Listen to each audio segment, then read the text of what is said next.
Hello, this is John Sheffers from Watchdog Research. I'm a director of research at Watchdog Research, and we have a number of people here to talk about emerging market growth, growth companies. We'll be talking about the PCAOB, and we're going to be talking about a number of the other potential problems that come with investing in Chinese companies. Brian is our president. Brian, do you want to say hi? Hey. Joe Burke is our data scientist and has done a lot of the numbers research on this. Joe, you want to say hi? Hi, everybody. And Mark Jeffers is our founder and chairman. Do you want to say hello, Mark? Hey, John. So today, this has been a topic that's been really interesting lately. There's been a lot of real interest generated around potential problems with the emerging markets, especially China after Luckin. Luckin's fraud is enormous. I've written about it extensively. And one of the big problems with the Luckin fraud was that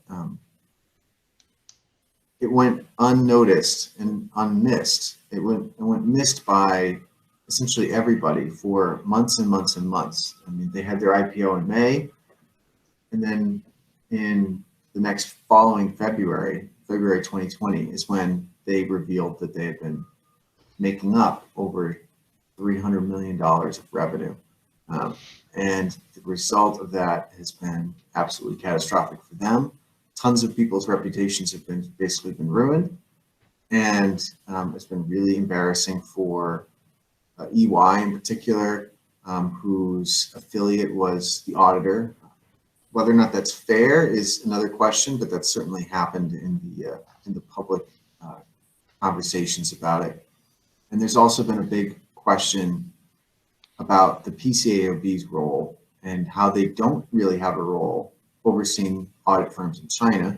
There was a recent law, the law wasn't passed, but a bill was passed in the Senate that was unanimous, saying that if Chinese auditors weren't subject to the PCAOB, that those companies would be delisted. And Joe, do you want to tell us, do you know how much market cap is wrapped up in these companies over in China? I think the SEC statement said 1.8 trillion, but I was in some color on that. I was looking at institutional investors, and it looks of that. I think we see so 1.8 trillion was a number used by the SEC. I don't think I think it's all emerging markets, not just China. The institutional investment, I think, is close to 500 billion, maybe 450-ish billion dollars.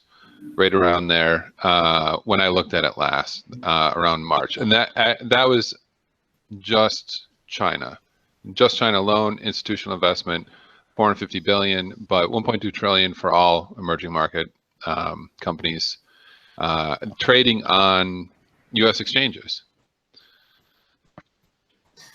So I think what a good thing to do is to talk about what is going on. Why is this happening? Obviously, there's a political component to this, which I wrote about. There's a real lack of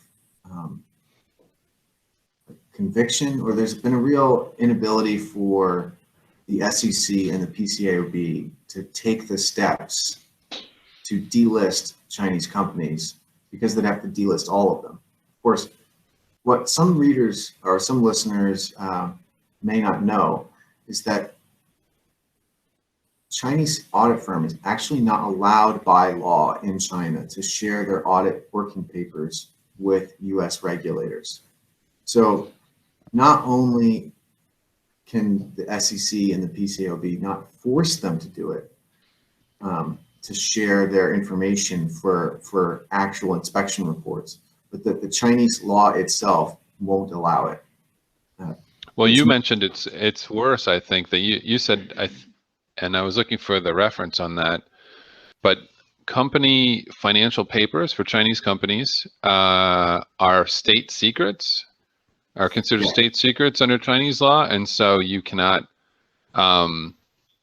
So divulging those, giving those even to oversight, the SEC or the PCAOB who wants to investigate that, or asking questions about filings, that is a state secret. And the Chinese company would be handing over state secrets by simply complying with the oversight practices of the US SEC and PCAOB. Now, one quick point about this, I guess what the whole idea of owning a share of a company means is this is your own property. For shareholders in these companies, this is your own property, but your own property is in China if you've invested in these Chinese companies. And from the point of view of the Chinese government, you are not allowed to know what is going on with your own property. What is going on with your own property is a state secret. And I don't know what the penalties are for divulging a state secret, but when I hear a state secret, I think, well, people who divulge state secrets, what is that, treason? Is it life in prison? Is it death penalty? I mean, I don't know, but state secret seems like it's a big deal, to ask how many cups of coffee were sold by Luckin in China is apparently punished. What are the penalties for divulging state secrets like that?